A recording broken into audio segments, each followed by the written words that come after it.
Assalamualaikum warahmatullahi wabarakatuh.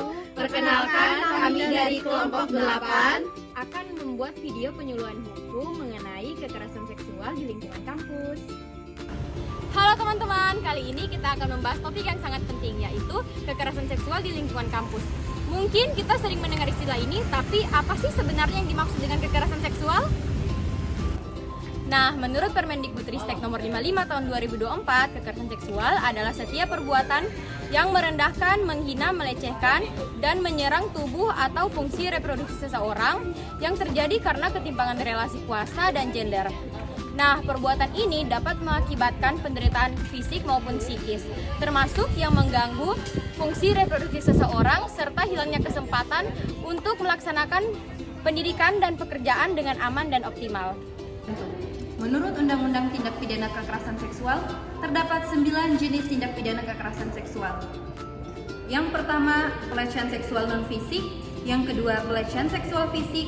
Yang ketiga, pemaksaan kontrasepsi. Yang keempat, pemaksaan sterilisasi. Yang kelima, pemaksaan perkawinan. Yang keenam, penyiksaan seksual.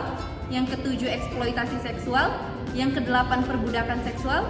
Dan yang terakhir atau yang kesembilan, perbuatan cabul lainnya. Setiap jenis tindak kekerasan seksual ini memiliki dampak yang besar bagi para korban, maka dari itu perlu kita waspadai bersama.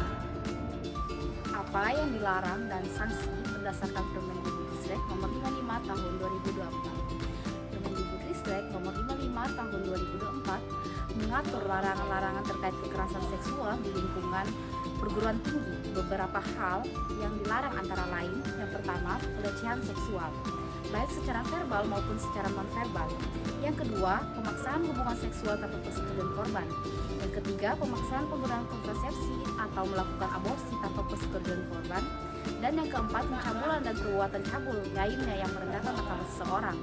Setiap pelanggaran terhadap larangan ini dapat dikenakan sanksi administratif sesuai dengan ketentuan yang berlaku di perguruan tinggi masing-masing.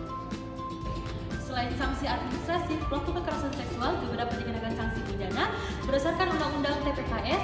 Adapun beberapa sanksi yang sudah diatur dalam Undang-Undang TPKS, yang pertama ada pidana penjara dengan kurun waktu yang bervariasi tergantung tindak pidana yang dilakukan.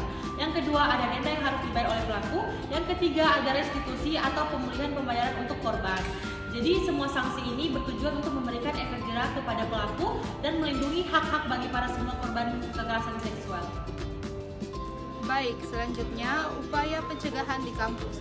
Untuk mencegah terjadinya kekerasan seksual di kampus, terdapat beberapa langkah yang dapat diambil. Antara lain, yang pertama, edukasi dan sosialisasi tentang kekerasan seksual kepada seluruh aktivitas akademika. Dan yang kedua, pembuatan kebijakan yang jelas mengenai pencegahan dan penanganan kekerasan seksual. Yang ketiga, pembentukan satuan tugas untuk menangani kasus kekerasan seksual di kampus. Dan yang terakhir, keempat, penyediaan saluran pelaporan yang aman dan rahasia bagi korban. Langkah-langkah inilah yang penting untuk menciptakan lingkungan kampus yang aman dan nyaman bagi seluruh pihak. Nah, teman-teman, di sini kita memiliki peran penting dalam mencegah dan menanggulangi kekerasan seksual yang terjadi di kampus. Jika kamu atau teman kamu mengalami tindak kekerasan seksual di kampus, jangan ragu untuk melapor, karena kampus sudah seharusnya menjadi tempat teraman bagi semua orang. Mari bersama-sama menjaga lingkungan kampus dari tindak kekerasan seksual dan dukung korban untuk mendapatkan hak-haknya. Sekian penyuluhan dari kami, lebih dan kurangnya kami mohon maaf. Wassalamualaikum warahmatullahi wabarakatuh.